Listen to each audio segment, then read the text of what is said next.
Hey, what's up guys, and welcome back to Anime King 2. And today I'm gonna be giving you a brand new series. What if Naruto became the king of Necromancers? Part 1, guys. If you enjoyed seeing 1 see part 2, go ahead and click that red subscribe button and become part of the Anime King family.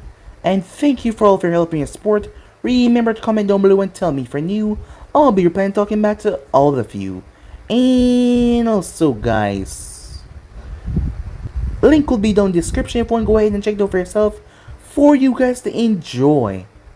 And yeah, go ahead and check out the other what ifs over Anime King and Anime King 3. If you heard that, yes, you heard it correctly. I need have 3 channels, Anime King, Anime King 2, Anime King 3, that I post what if on every single day for you guys to enjoy. So go ahead and check that out and enjoy. And thank you. Without further ado, what is to begin this new episode? Start the intro.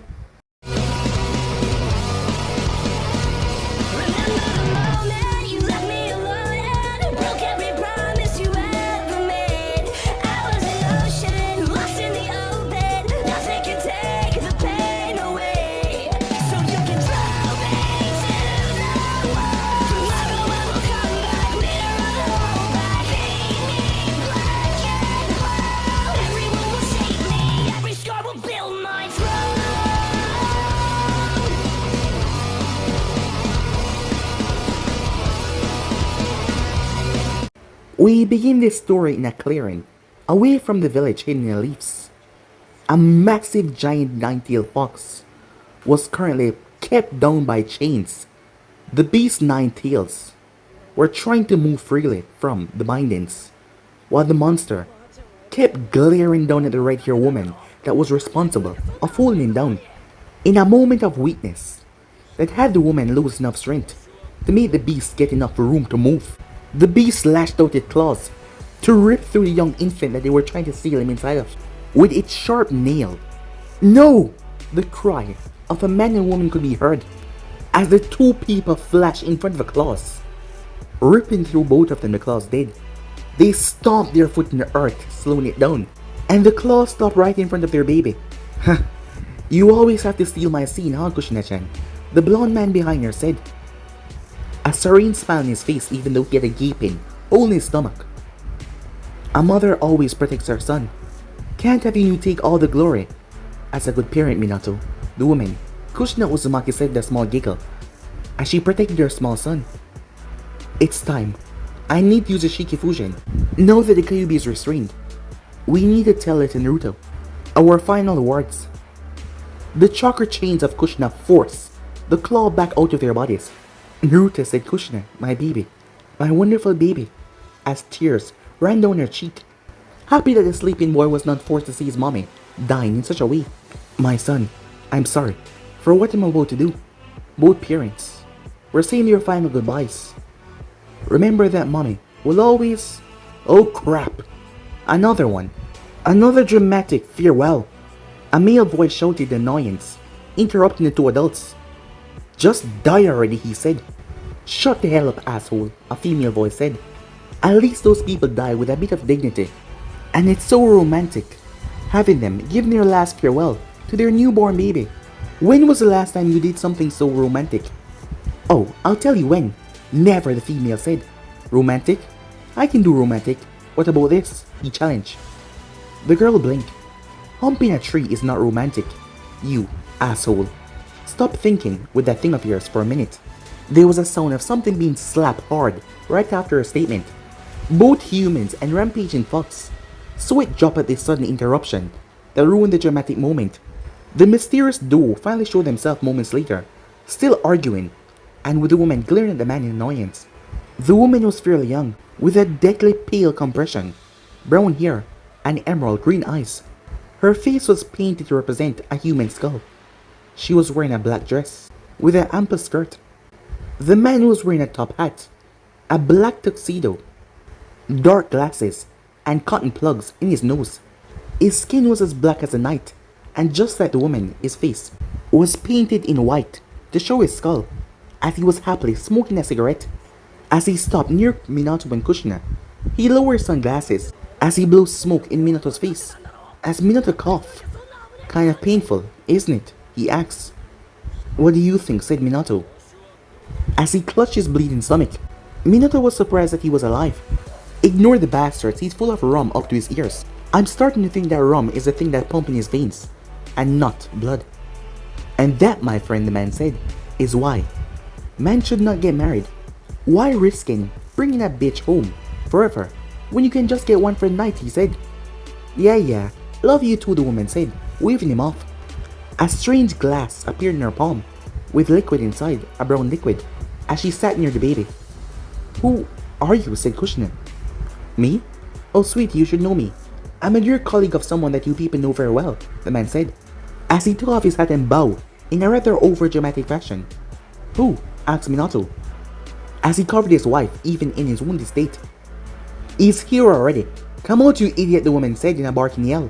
The baby Naruto was now awake, but he was just watching the scene. He was not crying.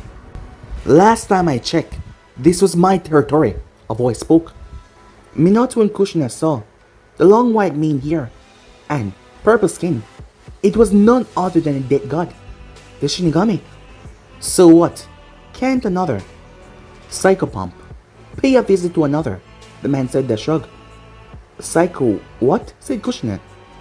Spirit deity angels that is tasked by helping souls reach the afterlife, dear.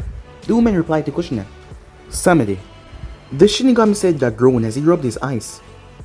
It's Baron Samedi. Baron, like those classy, stuck-up nobles, the man said as he crossed his arms. Why are you here? Your wife Bridget was keep you on a tight leash and stop this from happening again, said the Shinigami with a glare.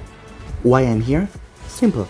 By just using my amazing, awesome powers over voodoo and death, I sense the birth of a Necromancer.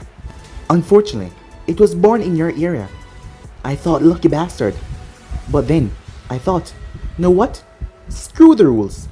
And here I am. Aren't you happy to see me? Baron said. And you followed him, the dead god said as he turned towards a woman. You know the bastard. Once he decided to follow one of his brain farts, he don't stop until he reaches his goal, said Bridget as she emptied the glass in one go. What do you want to do with the human baby? The Shinigami asked, as he pointed back at the baby that was now sleeping. Knowing you people, you will either kill him or seal his powers, whatever term you jerks use. I think I will train him into fully using them, said Baron. And why would you do that if I can ask? Dead God asked, raised an eyebrow. Why you screw two twins at the same time? Simple, because you can. You know the last one was that hell, Sky Girl. And the poor little thing couldn't even speak without causing disasters. At least with me he can control his power enough to not turn people into ash when he sneezes. You know the rules. We decide to stop necromancers from appearing. So to stop them from creating natural disasters and messing with the natural order of things, Shinigami said. Really? Oh really now, Baron said. So you're gonna tell me that that always worked? Asked Baron. Yes. It has been over 7,000 of millennia since the last one was born here, and the equilibrium has been preserved and safe, said the Shinigami with nothing but pride. Ain't that a thing, huh? What about the Edo thing? Edo? Said Kushina. Do you mean the Edo Tensei? The jutsu that was created by Tobarama Senju? Yes, it does bring back dead people from the grave. So what about it? Said Baron, as he looked towards the Shinigami. That is confidential. I'm not supposed to answer that question, Shinigami said, as he looked down. Minato and Kushina was shocked. The Shinigami sounded ashamed of that question. Ah, I knew it. You wonkers missed some details and messed up. So I can train the boy then, said Baron. Fine, but if something happens, I will not be responsible. It is your problem now, the Shinigami roared in rage. Cool man, don't worry, we'll teach him the good stuff, said Baron with a nod. Wait, can I help too? Please, he's my baby. I don't want to lose him, said Kushina, as she begged. The hell, why not? I don't trust this idiot to change diapers or teaching him manners. So yeah, why don't you two come? You can help train him, said Bridget. I don't have bad manners, said Baron. Why are you helping us, said Minato with a narrowed eye. Shit, you're one of those people, huh? Like, what's the reason?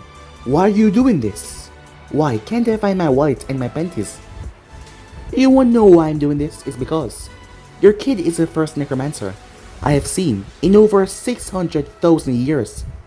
And it's so hilarious teaching one. He gets to mess with the dead in general. As long as he don't proclaim himself a god, the big boss up there. And the one down there will let him do as he please, since it will be in his right to do so, thanks to his link to the underworld as a necromancer. Even I have to follow some rules, while he will be free to mess with the system in any way that he likes. I mean, just how cool is that? At least I will have some fun watching him go around, screwing with life, destiny, and a whole lot of other shit, said Baron. That's it, said Minato with a sweat drop. Were you expecting some prophecy bullshit? Sorry, but I'm not drunk enough for that, said Baron. Just go, you two. This night is already a mess, so let's cut this short. Last thing I want is Sarutobi Hirusen's speech about what is right and wrong, the Shinigami said in a growl. Man, don't get your panties in a twitch. I'll take care of that, said Bridget, as she walked towards the Kyuubi, as she placed a hand on a huge fox head. What are you doing, said Kushina, creating a pet for the boy, but first, I need to reduce the thing to something much smaller. The Kyuubi's skin started to rot and melt. The Kyuubi roared in pain and agony as the thing started to melt, leaving behind a massive skeleton once it was done. And off you go, said Bridget, as the bones turned into dust. She guard over the graveyard. She usually helped me with making the dead rot, so to stop people from summoning them as zombies. She learned it pretty well. But let me tell you, man, it's not nice when she does that to your balls, said Baron. Personal experience. As he raised a hand as he summoned a bluish flame in it. This is our dear furball soul. For now, I'll keep it. Then, when he's ready, we'll have dear Naruto turn it into a nice, plushy fox ninetail. As he pulled out a glass spear from his pants and trapped the soul of the fox inside. Can't wait to see that happen, said Minato with a grin. Okay, now you two need to move. I suggest start walking. You can't stay in Konoha.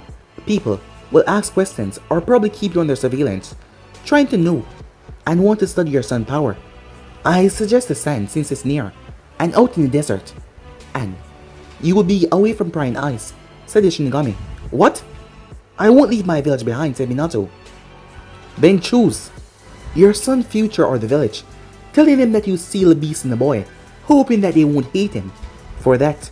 Or leave and have a happy life with your family, said Bridget, as she crossed her arms. Konoha is our home. We can't just leave it behind. We will explain to them, and they will understand that Naruto is made to be their hero, and BAM! One solid punch to the back of the neck as Kushina knocked him out unconscious. Screw the village. I already lost Uso because of politics and greed and thirst of power. I won't sacrifice my son for Konoha for the same reason. We will drag the idiot to his hand and tie him up and force him to understand. If it doesn't work, then I don't know, said Kushina. Once the boy is ready, he will take possession of your souls, having you guys act as his personal guards, said Baron. Good. You two have already noticed that you're still alive. I refuse to take your souls out of your bodies, since apparently you two will become Naruto possession. I will leave the choice to have you two die, the Baron here. Once ready, the boy will be able to claim you, said Shinigami, as he pulled out two scrolls with Minato and Kushina's name on it as he handed to Bridget. Cover those holes. Being unable to die doesn't mean that you regenerate, said Bridget as she pointed towards a hole in Kushina's stomach. Okay, let's move. After the Kyuubi disappearance, Hirusen must have gotten suspicious of our actions. He'll be here in a minute. As Kushina picked Naruto up in her arms as she looked around in apprehension. Better move then. Grab the asshole and let's go. Why is it always me that has to do the shittiest job, said Baron. The bastard weighed like a ton as he picked Minato up and placed him on his shoulder. I'm a lady, you bastard. And a wonderful one at that, said Baron as he rolled his eyes. Sucks to be you, the Shinigami said, with a grin on his face. Remember, Edo Tensei Jutsu, Baron said with a smirk. Screw you, the Shinigami said, as all of them disappeared. As he then too disappeared, grumbling about smart-ass spirits. After a matter of minutes, Hirusen appeared with a platoon of shinobis. It was the Anvus behind him. There's no one here, one of the Anvus said looking around. Something happened. There isn't even a drop of blood here. Someone must have cleaned everything to cover their traces, Hirusen said. What do you mean, Sir Tobi-sama? Another envoy asks. I sense Minato chakra fading into nothingness. A few minutes ago, he must have used that jutsu. But what happened then? Asked Sir Tobi, as he did not know. Maybe someone from another village stole the fourth Hokage's body and the Kyuubi vessel, one of the envoys said. I fear it may be a possibility, since we were occupied helping the wounded back in the village. It was an easy target to come and kidnap the baby, since Minato was dead after stealing the fox spirit. We must find him. A baby? A little kid was used for stealing? The fourth Hokage's son, maybe? One of the envoys asks. No, Minato didn't have a son. Probably an orphan from the village.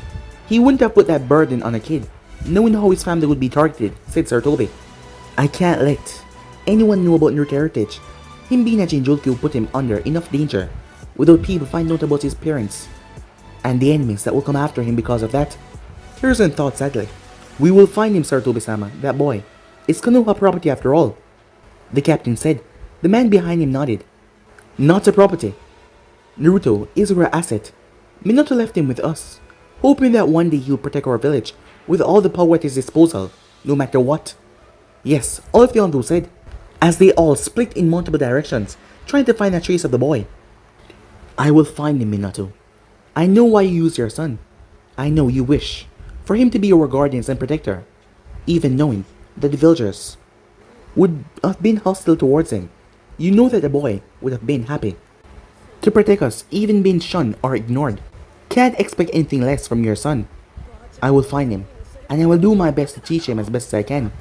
Hiruzen thought as he moved back to Konoha to organize more squads to track and find Naruto. Time skip. The hidden sand sometime later. Isolated area near the village graveyard. The village of the hidden sand surrounded by tall walls. Rocks. They were natural in the middle of the desert. It was the hottest nation. It earned the name of the Genjutsu Desert, thanks to the vivid reality twisting genjutsus that you would see, which was just a trick of the mind in the heat when you were not experienced to the heat, and in the night it became so freezing cold. It was strange, really strange. The village was natural and rather simple. It didn't have luscious trees like Konoha or large lakes like Kiri, but it had a lot of minerals, making exchange easy as they transport goods from outside. In a rather hidden area near the village was a massive system of caves. There was a massive gate there, and down below there was a temple, and down there was where the warriors of the sand would sleep for their final rest. Invisible to the eyes of humans, there was a second cave right beside the original cave that no human could see. As the humans were passing by to visit their loved ones and whisper a prayer to them, no one was seen. Bridget, who was smirking. How are things going? She said, looking towards Baron. Fan-goddamn-tastic, he said, as he was filling up the hole when they let the place return back to normal. Don't be such a prude. You were the one that had the idea to meet my Naruto-chan. Set up shop here, Kushina said, as she made funny faces at the baby, who was giggling. Muffling sounds were coming from her right, as Minato was tied and gagged. As he glared at the red-haired woman. Shut up, she says. She kicked him in the leg, as Naruto giggled louder. Oh? Naruto-chan like when mommy hurt his idiot daddy. Should mommy do it again, she asks. While that whining bitch over there built our new house / shop. Let's decide how things are gonna work, okay? Said Bridget. As a curse came from Baron. Can I teach Naruto how to be a ninja? I want him to know shinobi arts other than how to be a necromancer, said Kushina. I think he can do that. Once he's good enough with his powers, we can focus on his ninja training. I chose this place because being in a cemetery will benefit him, making him almost immortal above anything else, since the cemetery will heal and protect him. Sounds good to me, said Kushina. What about him? As she pointed towards Minato. As Bridget smirked. We will make him understand. One way or another. Minato started to sweat, as he didn't like that look on her face. Let us start then. I am getting bored at playing architect. Alright then, dear. Let us begin, said Bridget with a laugh. Time skip. 10 years later. The Hidden Sand Park. Naruto was currently 10 years old. Even in the middle of the desert, the sand had several parks for kids to play in and adults to relax in. But all the kids were currently running away, scared, from a young red-haired girl. The girl looked like a tomboy. Thanks to the short red hair and the plain brown clothes, she looked like a boy. Not to mention she was giving the kids a vicious glare. That wasn't helping as they run for their life. There was a gort on her back that sand was coming out of. And there was a kanji for love on her forehead. You know, being violent won't make them become friendly, a boy said.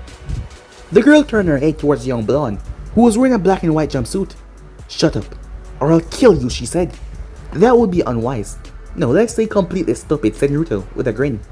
The girl shot her hand forward as sand constricted the boy. She clenched her fists as he exploded as blood pooled under the sand. Leave me alone. I don't need the others. I only need mother inside of me. As I said, stupid. Completely stupid. A voice said behind her. What? For the first time in her life, the girl was shocked. What? Never seen a soul before. There was a blue flame hovering in the air as he showed a face that resembled a kid. Who are you? The girl said. I am complicated. You can call me Naruto. Just come with me. While I repair my body, we'll talk. Can you two help me, please? Kind of lost my arms here, said Naruto, as two rope figure with skull masks on their face appeared. One of them left the crushed body of Naruto while the other one hugged the spiritual flame and glared at the small child. Was that necessary? The woman with the skull mask said, glaring at the red-haired girl as she was scolding her. As the small child looked down, sorry, she muttered. Come on, it's not the first time that this happened. Come to my office, said Naruto. The girl nodded as she followed after the group. Time skip. The sand graveyard. Shop near the underworld. The shop near the underworld was a decrepit, two-story house with black walls, obscured windows, and a spike. A metal spike door was the only entrance. The first room inside was a shop itself. A room that was filled with strange jars with liquids, with body parts, animal parts. Most of all, eyes or hands floating in a strange green liquid. Cards of different kinds, broken bones resembling human ones, broken weapons, dead flowers, faded pictures, necklaces, and other mementos, instruments of any kind as they're covered in dust. But once you got too close, they start to whisper to you. Several talismans were hanging from the ceiling, all souvenirs from presidents, necromancers, that Naruto received as a heritage once the construction was complete. There was red candles illuminating the place, giving it a far more ominous, deadly look. There was huge photos on the wall, picture frames, with twisted human face, looked like they were in nothing but agony. Put me on the altar. I will talk while we wait, said Naruto. The masked Minato placed the broken body parts down on the altar that was already healing, thanks to the cemetery territory. Here you go, right to heal, said Minato, as he returned back to the main room. As he sat down and flipped open a book. I see dead people, morons. Guide to raise and train necromancers, easy version, was the title of the book. So, said Naruto, as the ghost's spirit was on a desk. Any reason why you killed me? I thought you were gonna attack or insult me, the girl said, as she was still wondering what the hell was going on. Nope, not gonna happen, but you're troubled. Care to tell me why, Naruto asks. What do you want? You must be that strange man. They say talk to the dead. The village talks of nothing else, said the red-haired girl. It was true. Everything started barely a year before. Random people were contacted by a tall man saying that his apprentice would be able to solve their problems for the right price. The desperate people were contacted, and, well, they accepted. And it started to spread like a wildfire. No matter the version though, it was always a few key details. A young kid with a dark robe that they could not recognize would offer counseling, predictions, remove curses, selling talismans, or even let you speak to your loved ones, the dead loved ones, for the right price, of course. What was asked for the payment was sometimes money, food, or even jutsus in case of shinobis. But sometimes there was more personal items asked, like photos of the ones that passed, mementos, even blood, and sometimes memories extracted from the client's mind. The people went there. They knew the location, right at the Torii gate. where the graveyard of Hidden Sand was to the right. But the Onvus, and the ninjas that went there that were uninvited, no matter what they did, no matter how hard they tried to dispel genjutsus or what, they could not find it. It only appeared when a client was brought there, by the two skull-mashed nobis. Even the Kazakai could not find it, making the rumors about the owner being from hell. Well, it seemed real possible. But the truth is, the whole thing was hidden in plain sight. It resided in the limbo world, and the living world. As Naruto and the Baron were the only one that could invite people in, Naruto didn't mind those rumors, since those people were chosen by the Baron for a final test of Naruto necromancy training before leaving the final tuning to Kushina and the still grumbling Minato, so that the alcohol spirit could return back to his job, guiding the spirits of the underworld, making Naruto the only one able to invite people in the shops, luckily leaving behind a few manuals to help his parents. Now the boy faithful bodyguard help him.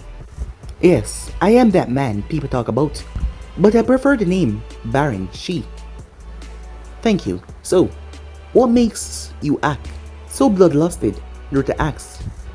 As the name Shi meant death. Why do you care? I don't trust you, the girl said. It had something to do with that spirit. Seal inside of you, don't it? Sand flew right through the boy.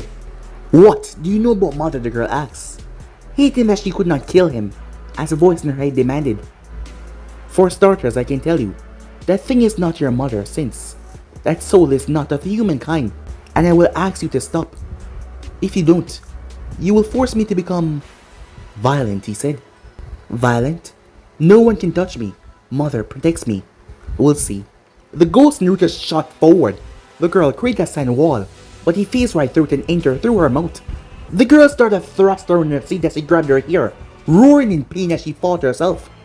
After a few moments, she managed to puke out the ghost, that calmly returned back to his seat.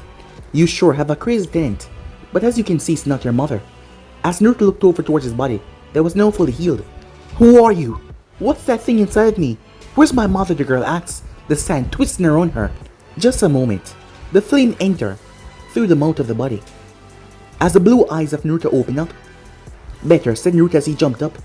No, I can help you, he said. Answer my questions then, the girl yelled in rage.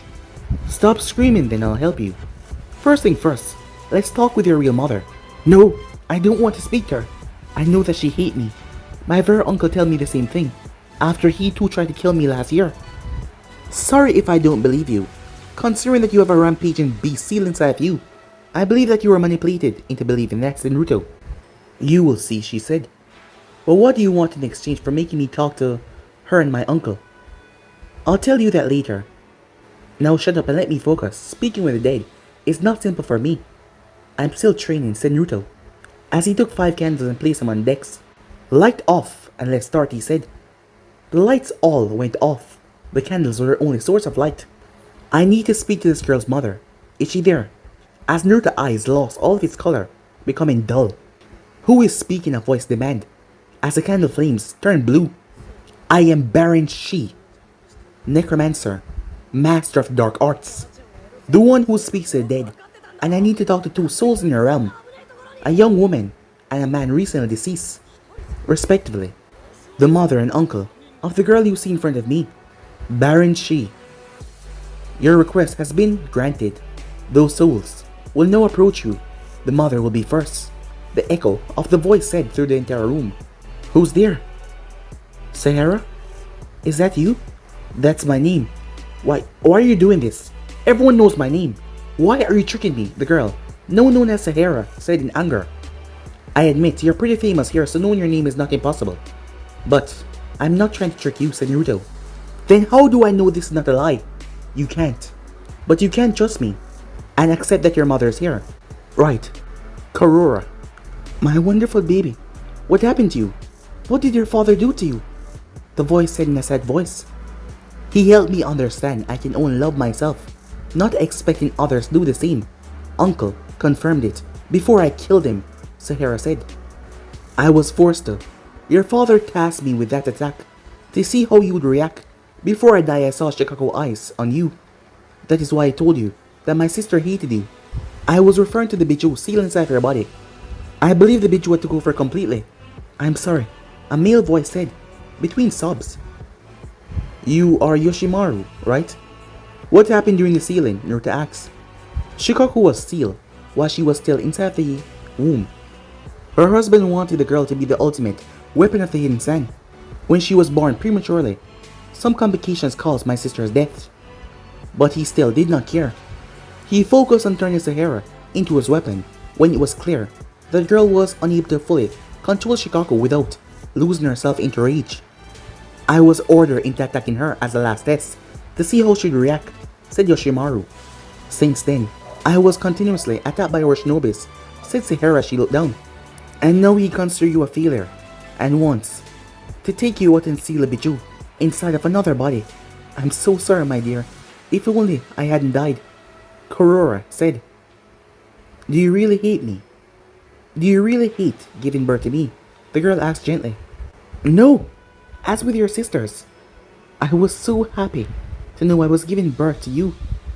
The few instants that I could hold you inside my arms, it was the happiest moments of my life. Mom, said Sahara, tears leaking from her eyes.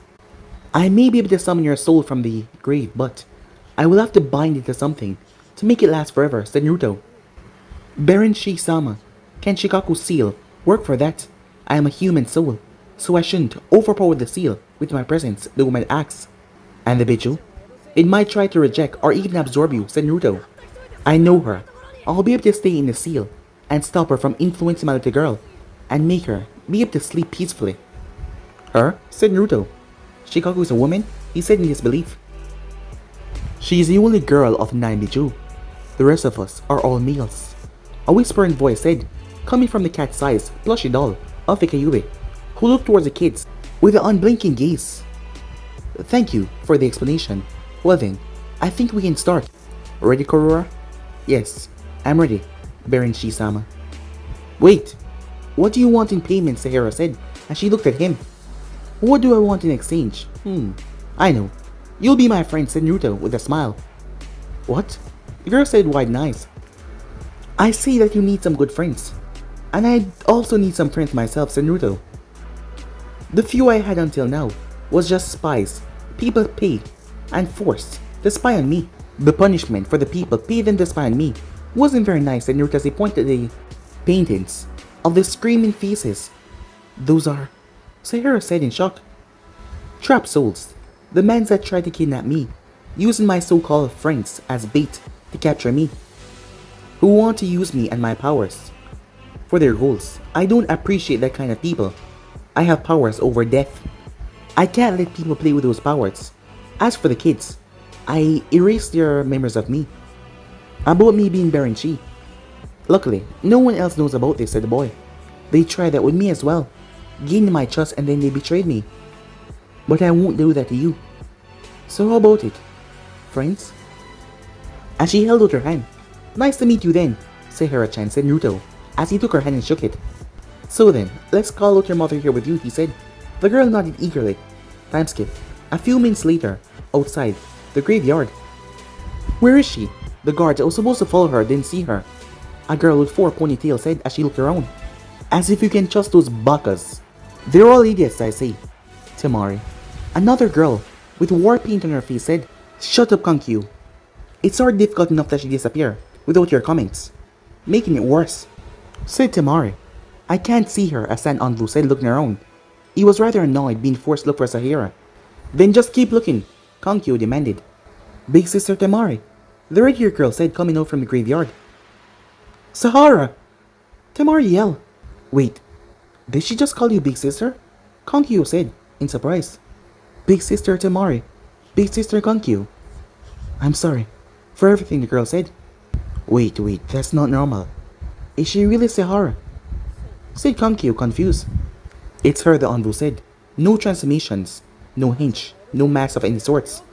Him and the others sent out 5 pulses of chakra, trying to find out what could have caused this change in the girl, but there was nothing. I'm sorry, the girl said, lowering on her head. It's alright. I'm here, said Temari. As she stepped closer and hugged the girl, further surprising everyone else. Let's go back home, said Kankyu. What happened? Temari asked as the three sisters were walking beside each other, with the girl in the middle. I have a new friend. A real one that is not scared of me, and he will even protect me, the girl said. Really? Said Konkyu. Yes, I promise. I'll go back to talk to him some more, said Sahara. Why were you in the graveyard? Was he there to visit? Asked Temari. He knows a lot of people there, the girl said cryptically. Whatever, can we meet him? Her sister asked curious. She looked towards her sister. I don't know. I'll ask him next time, she said. Temari smiled happily that her sister was having talks and more open with her. I think it shouldn't be a problem with us. We will treat your friend well. I promise, said Temari. And if we're lucky, he will be your boyfriend soon, right, Sahara-chan? A voice said from her seal. Mother, don't say such things. As the sand on her cheeks prevent anyone from seeing her blush. Back in the shop. Good. Now that is over with, we can focus on your training. Starting from today on, we will alternate through your necromancy training and your ninja training. You're at the age where kids join the academy, so we can get to it, said Kushina, as she removed her robes to show a black envoy attire underneath. As you wish, mother. Just have patience until I find a way for undead to have a new chakra too, said Naruto happily. Don't worry, I know that you can do it. Oh, and I'm so proud of you for helping that girl, Naruto-chan. As she pulled him in a hug. I just did what I think was right, he said. And the fact that she was pretty help, right? My baby boy, first girlfriend. I'm so happy, said Kushina. Mom, Naruto screamed. His face reddened in embarrassment. I still say we should have remained in Konoha. There are plenty of good senses there, said Minato whining. Kushina slapped him over the back of the head. Just shut up and help me, she said. Fine, fine. But I think that people would have treated him like a hero. You wanted to see like Kyuubi, a beast that just killed hundreds of innocents inside of a baby. And knowing yours now, I bet you would have kept her identity as a secret, given the fact that you still have a lot of enemies in the hidden stone that want your blood. And without the notion that he's our son, do you really think they would see him as a hero? Or maybe he would have lived his life as a pariah and be ignored by everyone, said Kushina, as she narrowed her eyes dangerously. Minato did not answer as he looked away in sadness, as she had struck the core of the problem. Sorry, he finally said. I thought so. Just remember, the next time you talk about whining, about leaving Konoha, just remember we're talking about our son here. He must come first. The village of Konoha. Comprise, said Kushina, ending the conversation. I'm sorry, said Minato. Then show me that you are and help me. I will, he said. Time skip. 6 years later. The shop, near the underworld. Naruto was now 16 years old. Once his abilities were at a good level, the shop opened to the public, making several red candles appear at the door for the citizens of the sands. And there was also the rules for the shop, as it was listed, the shop near the underworld, main rules. At night, the candles all over the village would light up, showing that Baron Shi will receive whoever wish to meet him. Please follow the rules here that are listed.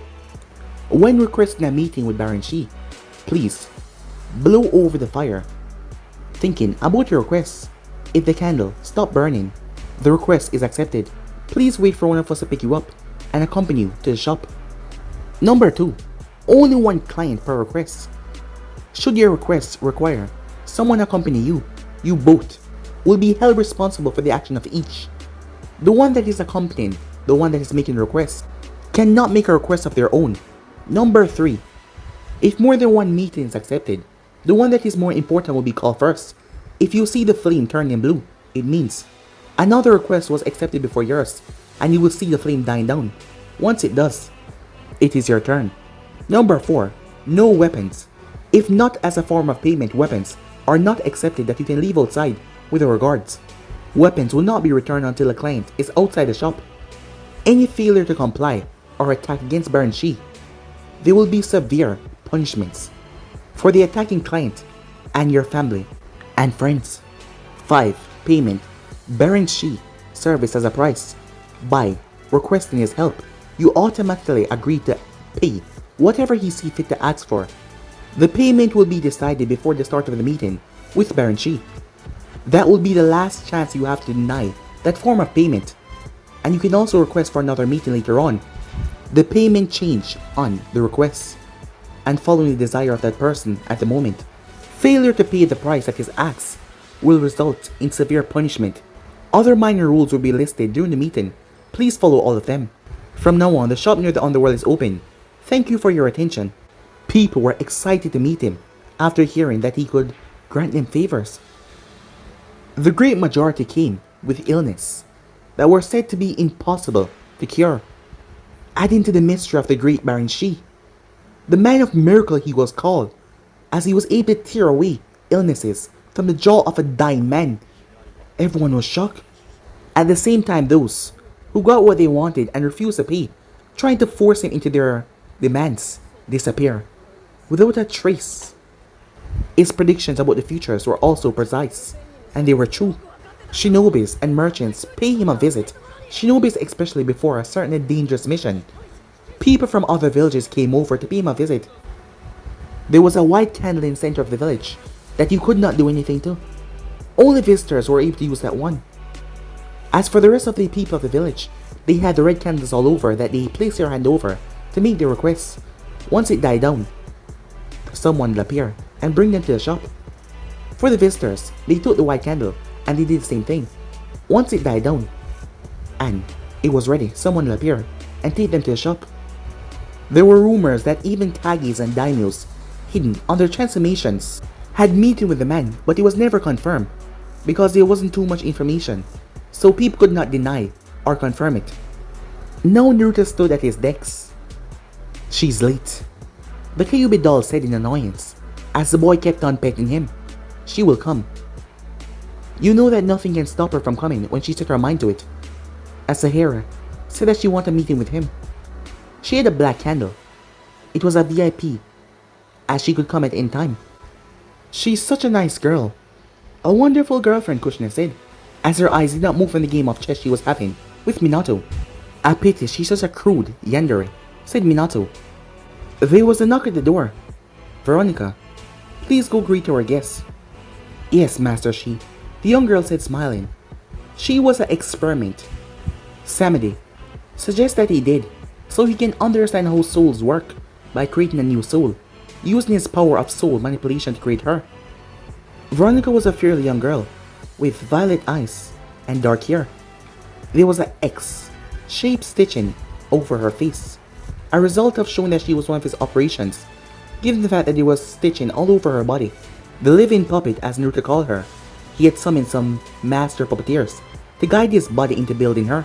She was wearing a white coat with black lining, as she was wearing black boots, white gloves, black fedora hat, and two fluffy pom-poms on the front of her coat as he bounced as she walked. She was his trusty bodyguard outside, standing beside him as Kushina and Minato stayed in the shadows. The three undead were finally able to use and store chakra thanks to batteries created from the hearts of some client who tried to chicken out of their payment. Even though she was created by human body parts, Veronica was equipped with a large yeti blade in her right hand and a sharp sword in her left. The gloves that she usually wore were covered in needles on the end of her fingertips that allow her to inject deadly viruses inside of her targets. Naruto, are you here? Sahara said, ignoring the girl, just giving her a glare before moving towards the boy. Always for you, Sahara-chan, said Naruto. Good, she said, as she moved his seat back as she sat in his lap, with both arms around his torso, as she leaned her head on his shoulder. That was the normal way Sahara sat when she came here. Her sign formed a circle around them, showing the maximum distance everyone will stay away from him. Father want to speak with you privately on matters concerning the tuning exams that will be held in Konoha. Tonight he will come here. What do you think he will ask? She said. Said Naruto as he caressed her head. But guys, be and subscribe right here. If you want the next person, do like, subscribe, comment down below, and turn on the bell notifications they posted. Remember, share all of your friends in social media platform. And also, guys, go ahead and check out the brand new episode of What If Naruto's the Hope of the Uchiha Clan over in making, and also over in the making 3, I posted a brand new episode of What If Naruto was exiled from the Osusuke clan. So go ahead and enjoy that, guys. But I'm out for now. See you guys soon. Peace.